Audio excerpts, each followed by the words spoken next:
সম্ভব নয়। আমরা দেখেছি বিগত 15 বছর যারা হাসিনার আমলে ওসি হয়েছে তারা হাসিনার পা চাটা গোলাম ছিল। তাদের বর্তমানে দায়িত্বে থাকার কোনো প্রয়োজনীয়তা আমরা মনে করি না, বরং তাদেরকে বরখাস্ত করে বিচারের মুখোমুখি করতে হবে।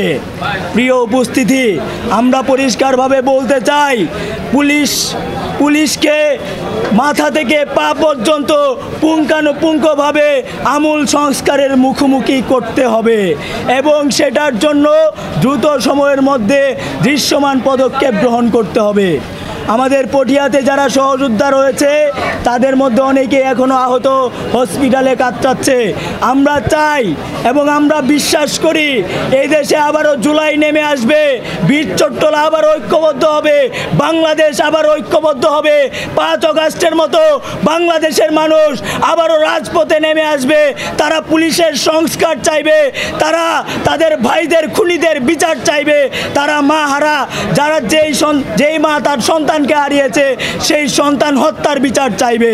প্রিয় সহযোদ্ধা, আমরা আজকে চট্টলার এই বীর চট্টলার এই ক্যান্টনমেন্ট খ্যাত 16 শহর থেকে পুলিশ সংস্কার আন্দোলনের ঘোষণা করছি।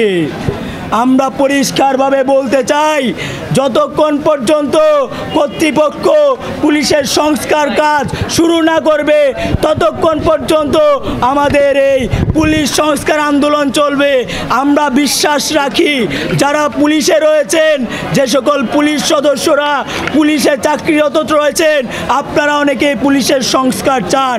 আমরা চাইব আপনারা আমাদের ভাই, আপনারা কাঁধে কাঁধ মিলিয়ে রাজপথে আসবেন, আপনাদের জায়গা থেকে আপনারা আমাদেরকে সংহতি জানাবেন এবং পুলিশের সংস্কার কাজের অগ্রগতির জন্য আপনারা মুখ্য ভূমিকা পালন করবেন।